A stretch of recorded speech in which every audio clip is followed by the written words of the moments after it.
¿Qué hay, alumnos? Pues nada, continuamos con nuestra materia y por supuesto en específico con Salmos.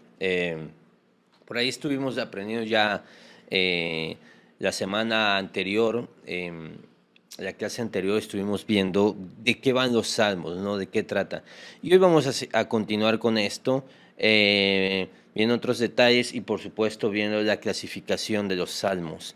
Am, a estas alturas, recuerda que tú vas a hacer al final de esta clase, de esta materia más bien, un ensayo sobre la interpretación de un salmos.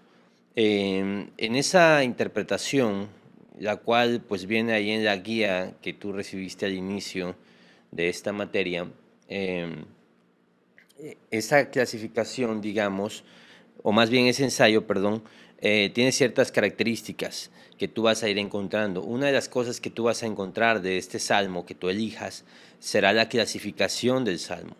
También vas a buscar los paralelismos que detectas dentro del salmo. Eso lo vimos en la primera clase, los paralelismos. Eh, y otras características, ¿no? Y por supuesto la interpretación de qué significa el salmo, qué es lo que quiere decir cada sección del salmo, el sitz in leven del salmista o del autor. Recuerda que el sitz in leven es la situación de vida y es una conclusión a la que llegamos a través del estudio de los detalles que están implícitos en el texto, sobre todo aquellos salmos que son anónimos. Y ahorita vamos a ver un poco sobre autores, ¿sí? Ok. Así que sin más, vamos avanzando. Tú ya debes elegir el salmo. Y próximamente te voy a explicar cómo se va a hacer el ensayo y todo eso, no te preocupes. Todavía tenemos tiempo para empezar con eso, pero la clave es que tú hayas leído Salmos, el libro, y que tú hayas elegido un salmo específico para trabajar sobre él y me hayas dicho cuál es el salmo que tú vas a hacer. Todo está ahí en la plataforma, ¿eh? Em, Venga, entonces avanzamos.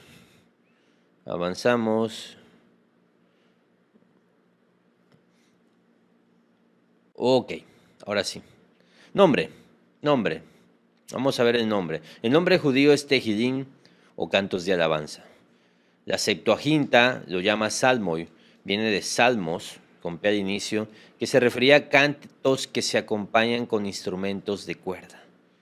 Nuestro título Salmos viene de la Septuaginta. De ahí es donde surge el nombre. No tiene demasiada ciencia, ¿no? Eh, Autores, veamos sobre autores. Esto es muy importante. Tú vas a colocar en tu ensayo final cuál es el autor de tu salmo y en todo caso si es anónimo. El libro de Salmos no lo escribió un solo autor, más bien es una recopilación de muchos poemas escritos por diferentes hombres. Esto es clave. No hay un escritor de salmos, hay un recopilador o un editor, si queremos pensar, o alguien que lo publicó, que juntó este salmo en diferentes secciones, 150 salmos, diferentes hombres. Los distintos autores de los salmos son David, aproximadamente 75 salmos, y hablamos de aproximadamente porque hay unos salmos que algunos dirían, no, no lo escribió David, y hay otros que dirían, no, este no es anónimo, sí lo escribió David. Entonces, por ahí, pero 75 creo que puede ser el número más cercano. Los hijos de Coré, ve tú a saber quiénes son, esta es una realidad, porque, pero bueno, era una, vamos a pensar que era como fuera una banda, ¿no? Pero un grupo de salmistas, o por lo menos así firma cierto autor o ciertos autores como los hijos de Coré. Asaf, ese sí sabemos quién es, 12 salmos, Salomón, 2 salmos, Emán, un salmo, Moisés, un salmo, Etán, un salmo, y hay al menos 48 salmos anónimos. Y hay varios de los famosos que son anónimos totalmente. Entonces es clave. Y hay otros que son como más conocidos, y por ejemplo, 51, Salmo de David, el 23, o sea, pero hay otros que son anónimos. Y a lo mejor tú por ahí vas a elegir uno que sea anónimo, totalmente. Ok, fecha de escritura.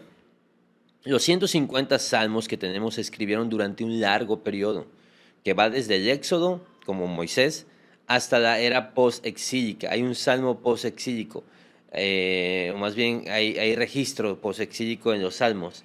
Y entonces eso estamos hablando desde el 1500 antes de Cristo aprox.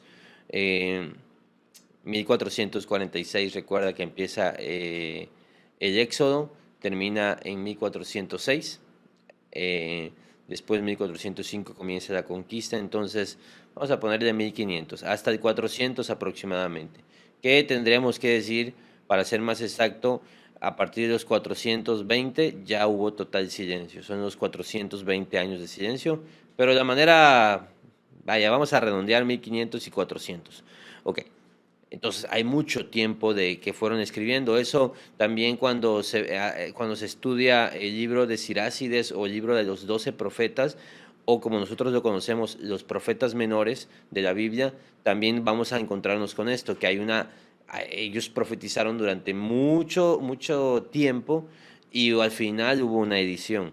Y cada salmo contiene un contexto histórico particular, entonces es clave tú más o menos identificar cuándo se escribió, y si no sabes cuándo se escribió, te va a ayudar a saber y quizás entender, analizar cómo analizamos la situación de vida, para quién se escribió o qué se menciona, si se menciona el templo, por ejemplo, si se menciona a un rey, el rey de Israel, o sea, eso cambiaría totalmente las cosas, porque, por ejemplo, en el tiempo de Moisés no habían reyes y en el regreso del exilio tampoco habían reyes ya. Entonces, ahí tú puedes ir más o menos identificando.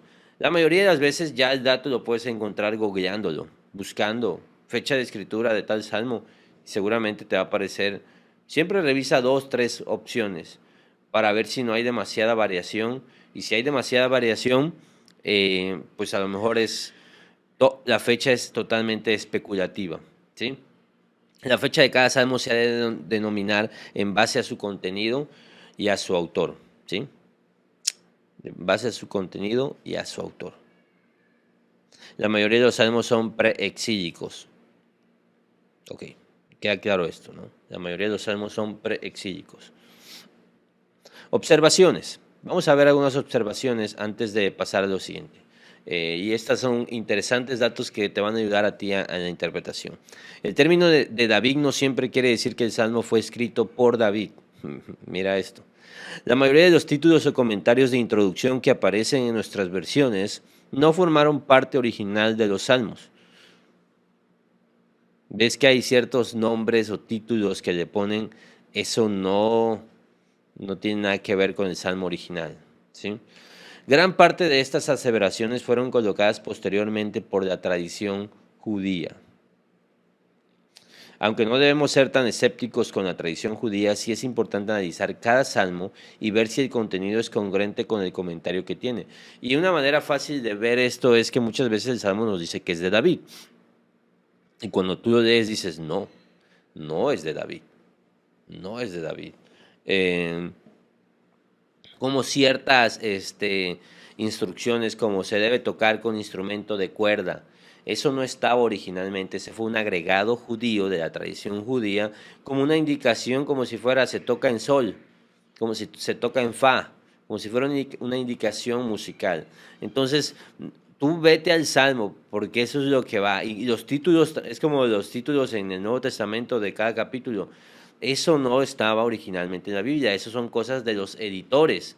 Y así también en los Salmos muchas cosas son de los mismos judíos cuando separaron, que agregaron ciertos recursos para que la audiencia de aquel momento pudiera interpretar. Pero la verdad es que a nosotros muchas veces no solo no nos sirven, sino que aparte nos confunden. Así que no hay que quedarnos nada más con esa idea, hay que analizar si esa idea corresponde con el contexto, con el comentario, pues, el comentario que coincida con el contenido textual.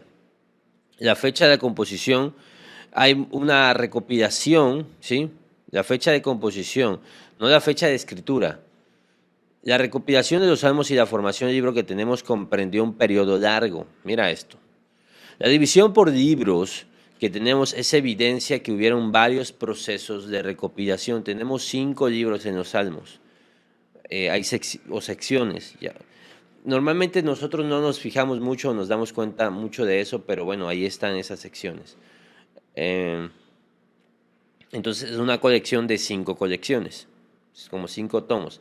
Y la agrupación de los libros debió llevarse en la era posexílica. Es muy probable que quien organizó el libro haya sido Esdras, como la tradición judía lo afirma. Esdras es top de lo top, es la figura prominente del regreso al post-exilio. Entonces es una figura importante. Por ejemplo, antes de la monarquía tenemos a Samuel. Antes de todo esto, de Samuel tenemos a Moisés. Después, en la monarquía, tenemos a David, tenemos a Isaías, ¿sí? Tenemos a Jeremías, por supuesto. Y después del exilio tenemos a Esdras. Esdras es top 5 o top 10 de personajes importantes en la historia del Antiguo Testamento. Y muchos libros, por ejemplo, el libro de los doce profetas menores, también se le atribuye a Esdras. Entonces, tremendo, ¿no? Tremendo Esdras. Él pudo ser. La tradición judía así lo dice y pues la verdad es que yo estoy de acuerdo con los judíos de que debió ser Esdras. Y ahora sí vamos con clasificación de los salmos. Ok, voy a darte el nombre y te voy a dar algunos ejemplos, o al menos un ejemplo. No te claves porque hay ciertos salmos que entran dentro de 2 categorías al menos. Así que es esto. Ahora, te voy a dar algunos aquí. Eso no significa que sean los únicos que corresponden a esa categoría. O sea, hay 150 salmos y todos los 150 encajan en uno o más categorías. Primero, himnos. Ok, son cantos de alabanza a la grandeza de Dios. Son cantos de alabanza a la grandeza de Dios. Empiezan con exhortación a la alabanza.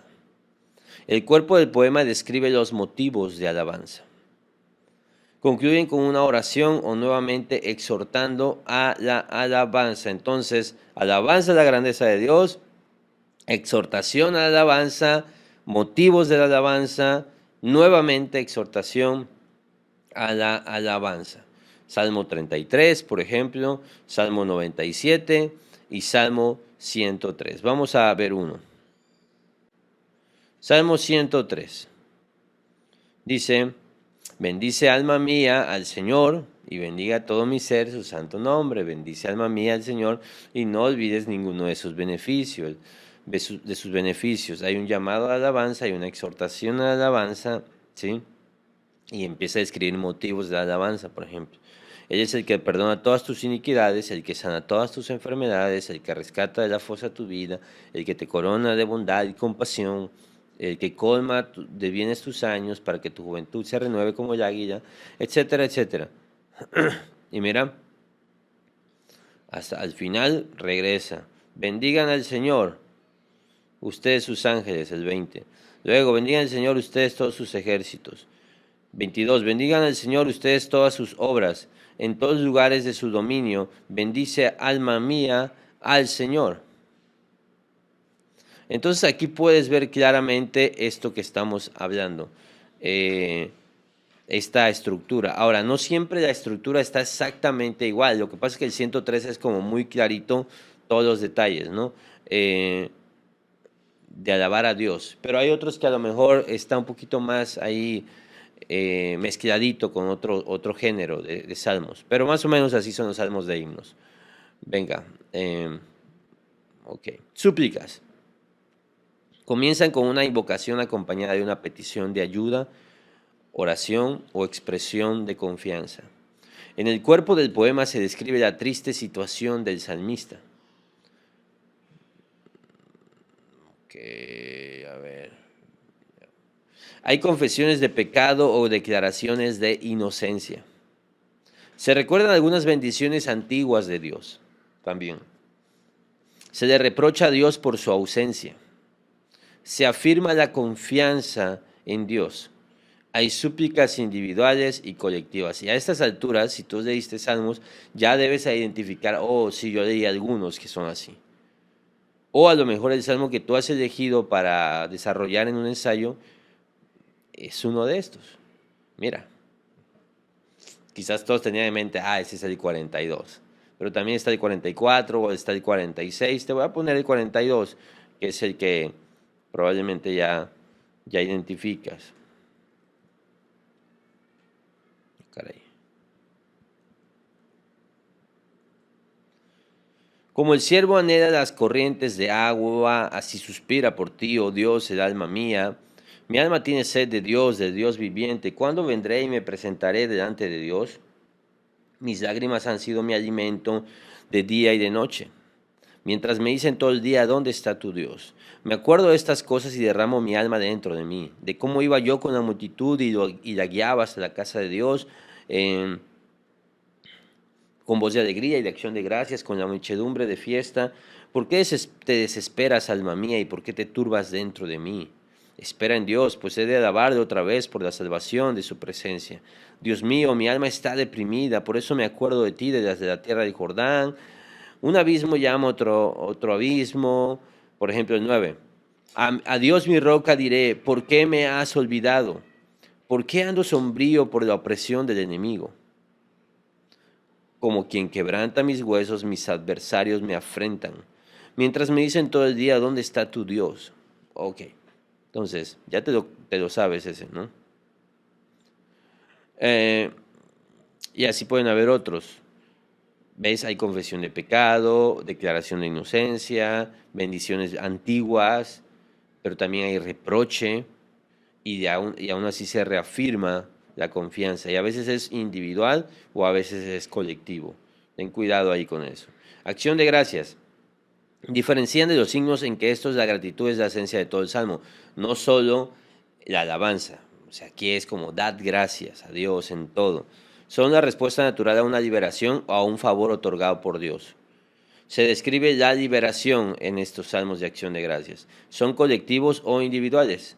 Ejemplo, Salmo 21 o Salmo 124. Y vamos al Salmo 21 para ver un tipo de salmo de gratitud, ¿no? Por liberación o por algún favor. Oh Señor, tu fortaleza se alegrará del rey y cuánto se regocijará en tu salvación. Tú le has dado el deseo de su corazón y no le has negado la petición de sus labios. ¿Por qué le sales al encuentro? Porque le sales al encuentro con las bendiciones de bien, corona de oro fino, colocas en su cabeza. Y nada más quiero mencionarte aquí, por ejemplo, aquí dice, alabanza por la liberación para el director del coro, Salmo de David. A eso me refería, que eso no es necesariamente algo del contenido original, sino eso lo pusieron los judíos después, así que no nos fijemos tanto en eso, aunque ciertamente a veces ayudan bastante. Y empieza a describir todo lo que el Señor ha hecho, todo lo que el Señor ha hecho por ellos. Este es un salmo de gratitud. Ahora, es importante, y tú vas a ver, no solo en este, sino también en el otro ejemplo, el Salmo 124, que no necesariamente están mencionando gracias, sino más bien están enumerando las bendiciones de Dios o la liberación de Dios, la están describiendo. Y por supuesto el agradecimiento está implícito.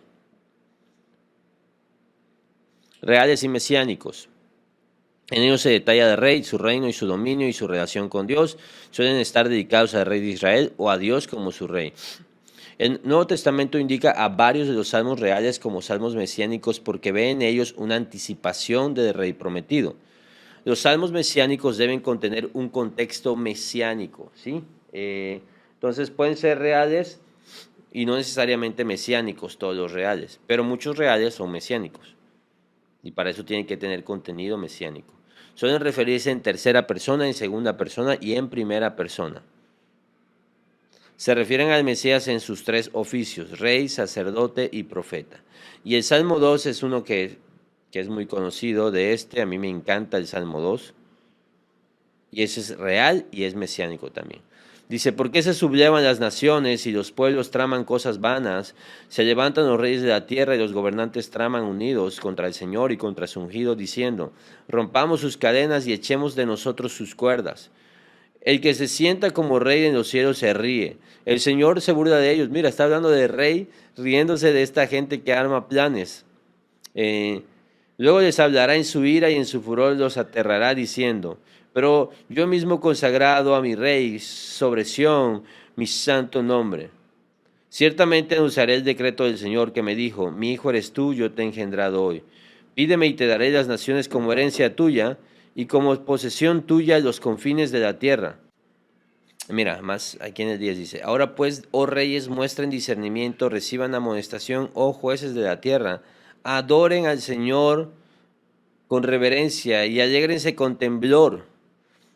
Mira esto, honren al Hijo para que no se enoje y perezcan en el camino, pues puede inflamarse de repente su ira. Cuán bienaventurados son todos los que en Él se refugian. ¡Wow! Tremendo, ¿no? Tremendo. En este 12, en este último, podemos ver un paralelismo sintético, ¿sí? Donde la segunda parte complementa a la anterior. Honren al Hijo para que no se enoje y perezca en el camino, pues puede inflamarse de repente su ira. Cuando bienaventurados son todos los que en Él se refugian. Ok. A ver. Ok, vamos entonces. Siguiente. Didácticos. Enseñan lecciones para la vida, se identifican por ser más prácticos que el resto. Ejemplo, Salmo 1. Salmo 1 es muy clásico. No voy a ir ahí, pero bienaventurado el varón que no anduvo en consejo de malos, sino ni en silla de escarnecedores, ni en camino de pecadores, sino que en la ley de Jehová está su deleite y en él medita de día y de noche. Entonces será como árbol plantado junto a aguas de reposo. Sí, ¿no? Ya me crucé con el Salmo 23. Y bueno, y su hoja no cae, y todo lo que hace prosperará. Entonces es como muy didáctico. Y el Salmo 119 ni se diga, ¿no? Cada porción del Salmo 119 es didáctica prácticamente. Aparte, el género en el que está escrito es como acróstico y es tremendo, es tremendo. Históricos. Narran y recuerdan acontecimientos históricos, tienen como fin de dictarse en salvaciones pasadas, llevan a la alabanza y la confianza en Dios para el presente y futuro. Por ejemplo, el Salmo 78 y el Salmo 136. Y aquí quiero que notes algo. Algunos de acción de gracias también pueden ser históricos, ¿sí? Algunos de acción de gracias también pueden ser históricos. Y es lo que te decía, de repente se pueden cruzar ciertos géneros en uno solo. ¿Sí? Vamos al Salmo 78.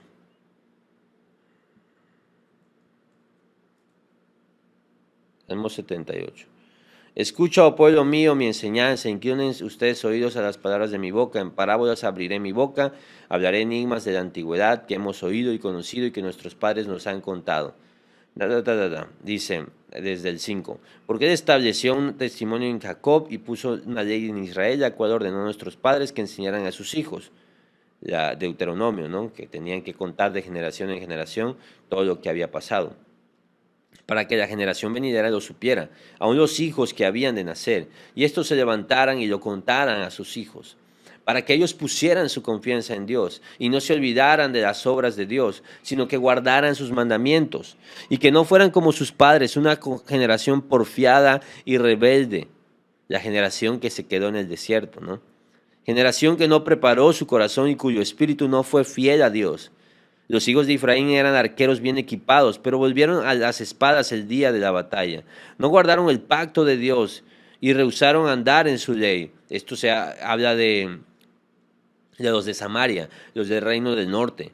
Cambiaron todo, olvidaron sus obras y los milagros que le habían mostrado, porque ellos crearon dos becerros de oro cuando se separaron en el 931 antes de Cristo. Se divide el reino.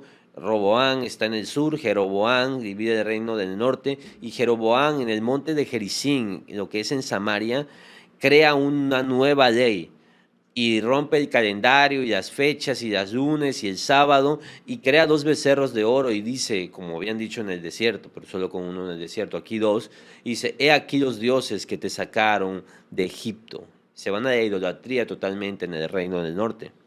Por eso el reino del norte luego tuvo puros reyes malos, ¿sí?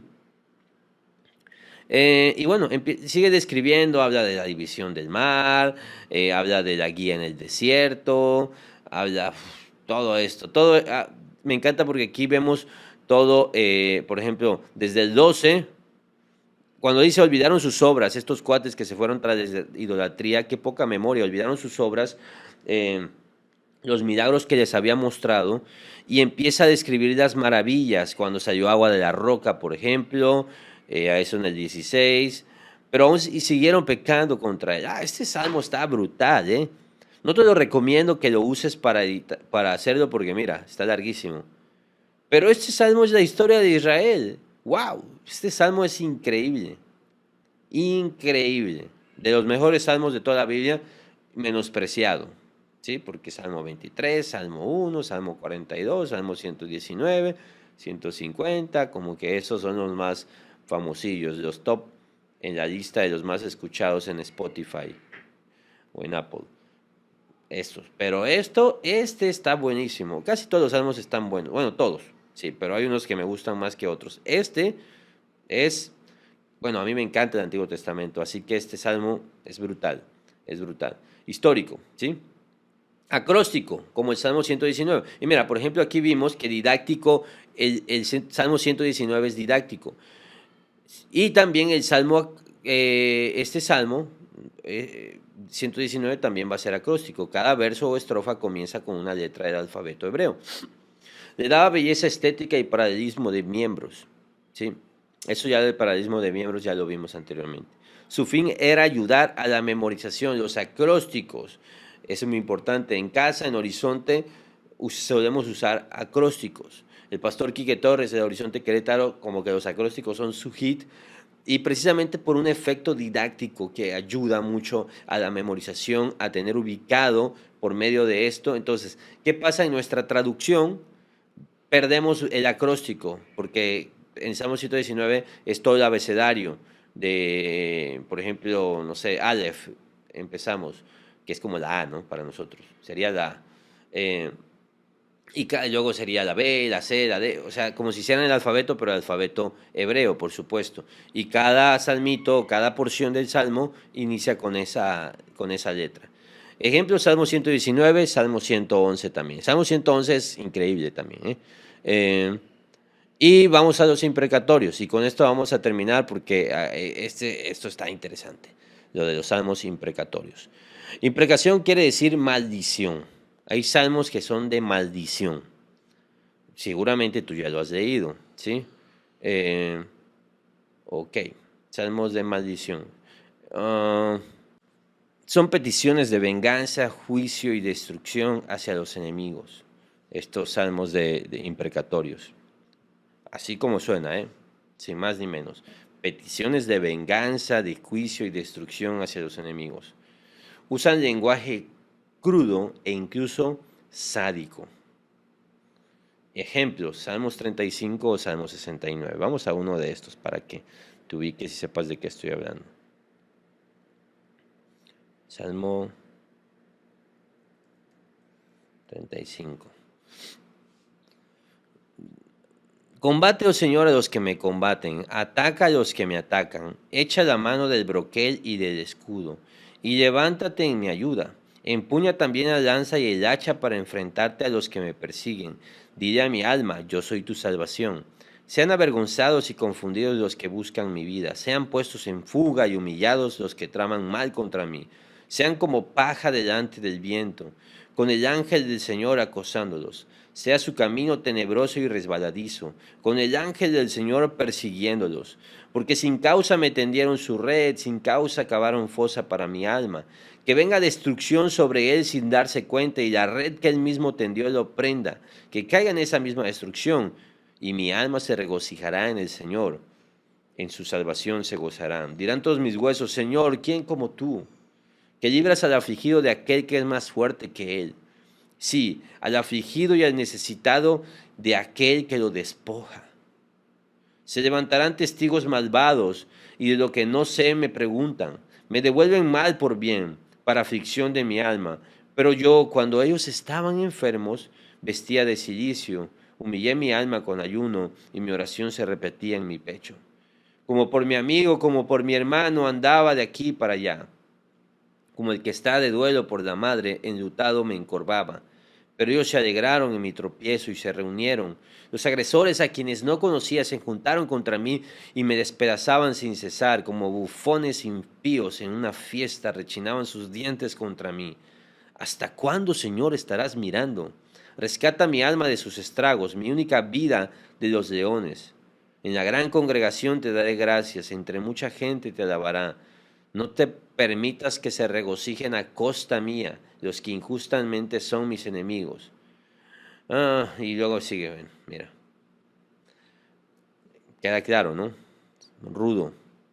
Quiero que tú te encargues, Dios, y que le vaya mal. Entonces vamos a hablar un poco de esto, porque te voy a decir algo. Yo una vez conocí a una persona ultra arrogante. Decía ser cristiana, pero distaba mucho de ser cristiana.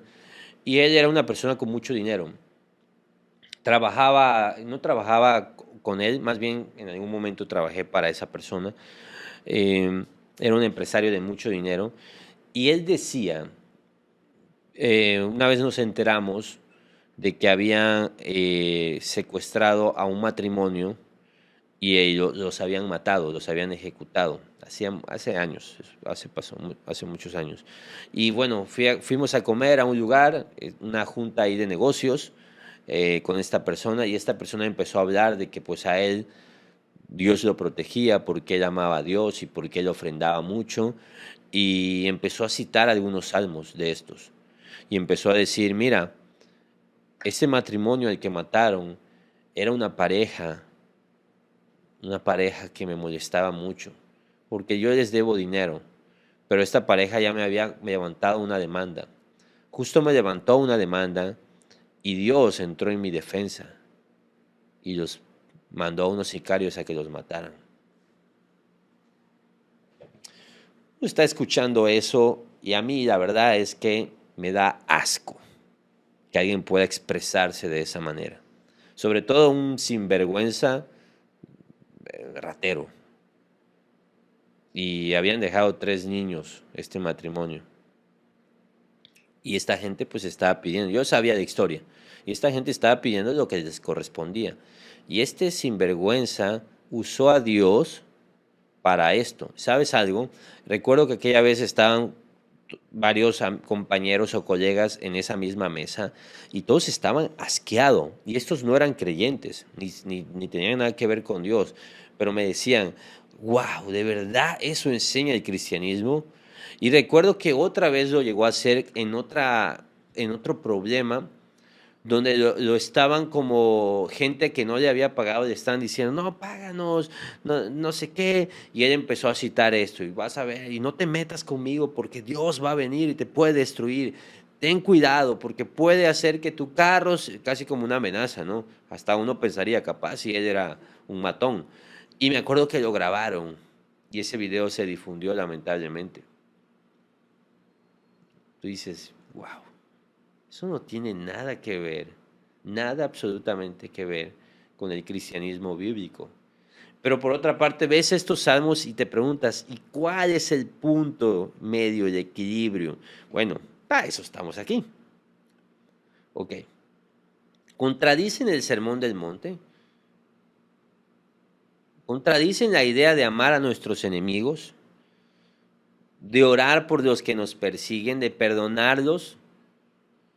¿Contradice eso? Vas a ver que no. Primero, es poesía y expresa las ideas con expresiones radicales. Acuérdate que esto estamos la emoción a flor de piel. Se dirigen contra los enemigos de Dios. Te voy a dar un ejemplo. Tú sabes que hay un violador en tu ciudad y tú te enteras que ese violador raptó a 14 niños y tiene raptados a 14 niños. Es más, uno de esos niños es un familiar tuyo. ¿Tú qué vas a, tú qué vas a pedir por este violador? ¿Sabes qué pediría yo? Dios, haz justicia. Libera a esos niños. Guárdalos. Ten misericordia de él. y encárgate de ese cuate, que sí, está hecho a tu imagen y semejanza. Me encantaría que lo salvaras, Dios. Me encantaría que tuvieras misericordia de él como has tenido de todos nosotros. Pero si te place hacerlo, destrúyelo. Destrúyelo. Que se demuestre tu justicia. Que estos niños puedan ver cómo la justicia va por esa persona. Sabemos que aunque no fuera ahí, va a ser en el infierno y pagará sus pecados, por supuesto. Pero yo pediría eso. Yo pediría eso. Dios, destrúyelos. ¿Quién quieres que gane? ¿El bueno o el malo? Hazte esa pregunta. En la guerra, no hay buenos ni malos, ¿no? Hay víctimas y victimarios. Pero en estas situaciones, ¿qué quieres? Dios bendice a estos sicarios que acaban de ejecutar a unas 20 personas en un funeral. Bendícelos. Dales, provéeles todo lo necesario. No, Dios, destrúyelos. Los que matan misioneros, todos ellos. La santidad y la justicia de Dios. Dios es santo. ¿Tú crees que Dios está, bravo, qué bonito que estén matando cristianos en el Medio Oriente? Ay, qué bonito que estén violando niños. Ay, sí, hay que amarlos. Cuidado con confundir el amor de Dios y olvidarnos de su santidad. Y si el amor de Dios está en que Él envió un camino a Jesucristo, pero hay gente que lo ha rechazado y lo sigue rechazando. Y sobre ellos, lo único que está encima de ellos es la ira de Dios. Y que rueguen porque esa ira no sea derramada ahora mismo y con toda su furia. Si no es ahora, será en el infierno. Pero Dios es santo y es puro, y Dios aborrece el pecado. Dios aborrece el pecado. Ahora, si te das cuenta, los casos que te di son situaciones críticas, entonces son resultado de una situación de vida crítica. No es lo mismo que alguien no sé, tu vecino te puso la basura en tu lugar y un perro vino y la regó en la noche y está todo tu frente lleno de basura. No, y ya, Señor, haz justicia, destrúyelo, que esta noche que amanezca muerto. Tú eres un sinvergüenza, porque no son enemigos de Dios, son tus enemigos, y eso no tiene nada que ver. Y tú nada más quieres, y eres el clásico que dice, airaos, pero no pequéis. Yo me enojo todo el tiempo, pero no peco. Papá, ¿cuántas veces te vas a enojar por algo santo? Muy pocas veces, la mayoría de las veces te vas a enojar porque se metieron contigo, con tu comodidad, contra tus puntos de vista, contra tus ideas. Entonces no nos vayamos por eso. No, es que se me metió un carro. No, Señor, haz justicia. O porque tú pecaste contra una persona y esa persona te la regresó y entonces, no. Ahí son casos específicos y críticos y radicales, donde vamos a Romanos 12:9. Bueno, Romanos 12:9 dice, mía es la venganza, dice Dios. Entonces, en esto nos sometemos a la verdad y decimos, mía es la venganza. Así que el salmista aquí se libera de enojo, se libera de estrés, se libera de coraje, y eso es muy diferente a estar así como, sin vergüenza, ojalá que Dios te lo pague con creces, y ahí estás tú, derramando viris, derramando ira, derramando tu orgullo. Y no, esta gente soltaba esto, se lo soltaba a Dios, no a la persona, y a través de eso se liberaba de esa carga porque decía, ya se lo puse en manos de Dios, de Él es la venganza. Si Él quiere ejecutar su venganza aquí y ahora, lo hará. Si no, yo estoy tranquilo, yo estoy bien. Ahora, hay un tema importante, que la revelación es progresiva.